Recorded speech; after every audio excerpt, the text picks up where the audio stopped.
Hello everyone, आते हैं exercise 3.2 के क्वेश्चन नंबर 7 पर।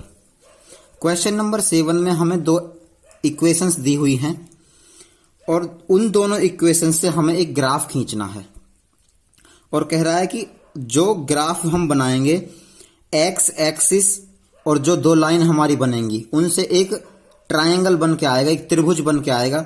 उस त्रिभुज के यानी उस ट्रायंगल के कोऑर्डिनेट्स हमें लिखने हैं और उसको शेडेड करना है यानी कि छायांकित करना है उसको हमें, उस ट्रायंगल को जो बन के निकलेगा। ठीक है, तो यहाँ पे मैं दोनों इक्वेशंस को लिख लेता हूं जो इक्वेशन यहाँ पे दी हुई हैं। फर्स्ट इक्वेशन है x minus y plus 1 is equal to 0, ये फर्स्ट इक्वेशन है।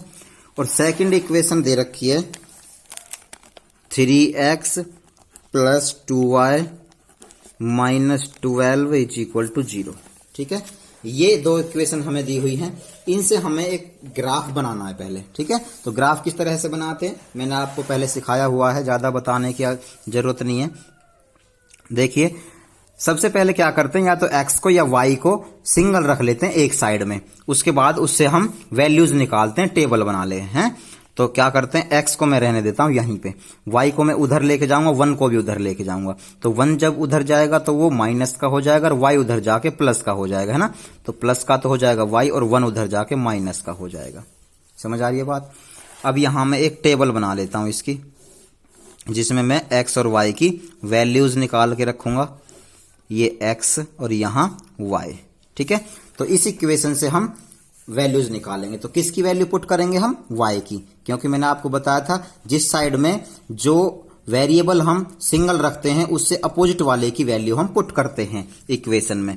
तो यहां लिखेंगे हम लेट y की वैल्यू ना मैं 1 रख लेता हूं यहां पे। ठीक है, तो y इज इक्वल टू 1।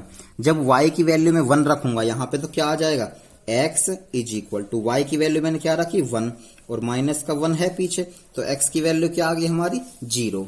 यानी कि जब मैंने y की वैल्यू 1 रखी तो x की वैल्यू 0 आ गई। y की वैल्यू 1 रखने पे x की वैल्यू क्या आती है, 0 आती है। ठीक है, अच्छा जी, अब आगे चलते हैं, फिर एक और बार लेट कर लेते हैं वैल्यू। अब की बार ना y की वैल्यू हम 2 रख लेते हैं। ठीक है, y की वैल्यू 2 रख लेते हैं। y की वैल्यू 2 रखेंगे तो क्या होगा, x इज इक्वल टू, भाई y की वैल्यू मैंने रख दी 2 और माइनस 1 का 1 रहेगा, तो x इज इक्वल टू क्या हो जाएगा, 2 में से 1 जाएगा तो 1 आ जाएगा। यानी y की वैल्यू 2 रखने पर x की वैल्यू 1 आती है। यानी y की वैल्यू मैंने 2 रखी तो x की वैल्यू क्या आई, 1 आई। ठीक है, तो ये तो हमने दो वैल्यूज निकाल ली इक्वेशन फर्स्ट से।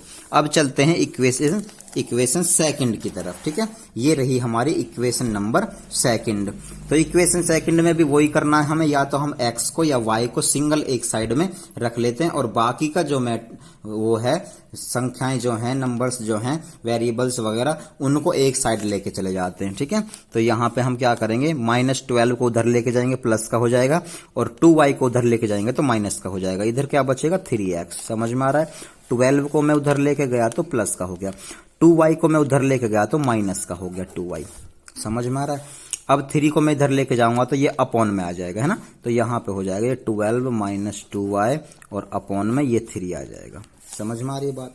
तो अब यहाँ पे हम वैल्यूज पुट करते हैं। वैल्यूज हम किस तरह से पुट करेंगे, वैल्यूज हम इस तरह से पुट करेंगे कि जो x की वैल्यू है ना वो ना तो डेसिमल में यानी कि पॉइंट्स में आए और ना ही भिन्न के रूप में यानी फ्रैक्शन में आए, अपॉन वाली संख्या बने। ठीक है, तो हम अगर मैं y की वैल्यू यहाँ पे 3 रख लेता हूँ तो 3 2 6, 12 में से 6 जाएगा तो 6 बचेगा और 3 से वो आसानी से कट जाएगा। ठीक है, तो यहाँ पे मैं लेट कर लेता हूँ y की वैल्यू 3। ठीक है, y की वैल्यू 3 रखेंगे तो क्या होगा, देखो x is equal to 12 minus 2 into y की वैल्यू मैंने कितनी रखी 3 और अपॉन में क्या चल रहा है, 3 चल रहा है। 12 का 12 माइनस 2 3 जा 6 हो जाएगा और अपॉन में 3, तो 12 में से 6 जाएगा तो कितना बचेगा, 6 और अपॉन में 3, तो 3 2 जा 6 यानी कि 2 आ जाती है वैल्यू। y की वैल्यू 3 रखने पर x की वैल्यू 2 आ जाती है। यहाँ पे मैं एक बॉक्स बना लेता हूँ, बॉक्स में x और y की वैल्यू लिखेंगे। ये सेकंड नंबर इक्वेशन का हमारा बॉक्स बना लिया मैंने, जिसमें हम सेकंड इक्वेशन से जो वैल्यूज निकल के आएंगी वो मैं इसमें रख दूंगा। ठीक है, y की वैल्यू मैंने 3 रखी तो x की वैल्यू 2 आई, y की वैल्यू 3 रखी तो x की वैल्यू 2 आई। ठीक है, अब निकालते हैं एक और वैल्यू। तो अब की बार लेट कर लेते हैं हम, ठीक है, लेट कर लेते हैं क्या, y की वैल्यू क्या लिख लूं मैं यहाँ पे, ऐसी वैल्यू हम यहाँ पे रखेंगे, चलो 6 रख लेते हैं, ठीक है, 6 रख लेता हूं मैं y की वैल्यू। जब y की वैल्यू मैं 6 रखूंगा तो इक्वेशन क्या है हमारी, ये है, तो यहाँ पे रखेंगे x is equal to 12 minus 2 into y की वैल्यू क्या रखी है मैंने, y की वैल्यू यहाँ पे 6 रखी है, तो 6 और अपॉन में 3, ठीक है, तो 12 माइनस 2 3 जा, सॉरी 2 6 जा 12, तो 12 में से 12 जाएगा तो 0 अपॉन 3 यानी कि 0 आ जाएगा। समझ में आ रही है ना, दोबारा बताता हूँ, ये इक्वेशन ये थी जहां मेरी उंगली दिखाई दे रही है आपको, ये तो x का x इज इक्वल टू 12 का 12 लिखा मैंने, माइनस 2 का 2 लिखा, इनटू y की वैल्यू मैंने 6 लेट की, यहाँ पे ये रही तो 6 मैंने यहाँ पे लिख लिया, और अपॉन में 3 हमारा चल रहा है, ये रहा जहां मेरी उंगली दिख रही है, ये 3 मैंने यहाँ पे लिख लिया। समझ में आ रही है बात। 12 में से माइनस करेंगे कितना, 2 6 जा 12, 12 में से 12 जाएगा तो 0 बचेगा, और 0 अपॉन में 3 तो 0 हो जाएगा, ठीक है, यानी y की वैल्यू 6 रखने पे x की वैल्यू 0 आती है, y की वैल्यू 6 रखने पे x की वैल्यू 0 आती है, ठीक है। तो ये हो गया हमारा वैल्यूज फर्स्ट इक्वेशन से भी और सेकंड इक्वेशन से भी। अब क्या करते हैं, अब बनाते हैं हम इसका ग्राफ। तो मैं पहले इसका ग्राफ का परफॉर्मा बना लेता हूं, फिर आपको दोबारा से इसको बताता हूं, ठीक है। तो ये परफॉर्मा मैंने बना लिया है ग्राफ का। देखिए अब क्या करते हैं, अब इसमें वैल्यूज देख देख के हम रख देते हैं। तो फर्स्ट इक्वेशन की तरफ चलते हैं, x की वैल्यू 0 y की वैल्यू 1, x की वैल्यू 0 y की वैल्यू 1, तो x की वैल्यू 0 यहाँ पे होती है और y की वैल्यू 1, यहाँ की पॉइंट हमारा यहाँ पे आ जाएगा। समझ में आ रही है बात, पॉइंट हमारा आएगा यहाँ, कौन सा पॉइंट है ये, x की वैल्यू 0 या 0 और 1, ठीक है, ये हमारा पॉइंट आ गया 0 1। अब चलते हैं दूसरे पॉइंट की तरफ, 1 2, यानी x की वैल्यू 1 और y की वैल्यू 2, x की वैल्यू ये 1 है और y की वैल्यू 2 यहाँ पे, तो कुछ यहाँ पे आ जाएगा हमारा पॉइंट ये वाला, ठीक है, कौन सा पॉइंट है ये, 1 2 पॉइंट है, ठीक है। इससे मैं एक लाइन खींच देता हूँ यहाँ पे, जो हमारे पास ये 2 पॉइंट्स आए हैं, इनसे मैं एक लाइन यहाँ पे खींच देता हूँ इस तरह से रख के, और ये मैंने यहाँ एक लाइन खींच दी है, ठीक है, पहले इक्वेशन से हमने लाइन खींच दी है। अब आते हैं दूसरी इक्वेशन पे। दूसरी इक्वेशन की वैल्यूज मैंने यहाँ पे लिखी हुई है, x की वैल्यू 2 y की वैल्यू 3, x की वैल्यू 2 y की वैल्यू 3, x की वैल्यू 2 है और y की वैल्यू 3 यहाँ पे है, तो करीब पॉइंट हमारा आएगा यहाँ पे, ठीक है। तो ये पॉइंट कौन सा है, 2 3 पॉइंट है ये। अच्छा जी, दूसरा पॉइंट क्या है, दूसरा पॉइंट है हमारा x की वैल्यू 6 और y की वैल्यू, x की वैल्यू 0 y की value 6, x 0 y 6, x 0 y 6, तो हमारा पॉइंट आएगा यहाँ पे, ठीक है, ये पॉइंट आ गया। कौन सा पॉइंट है ये, 0 6, ये पॉइंट आ गया।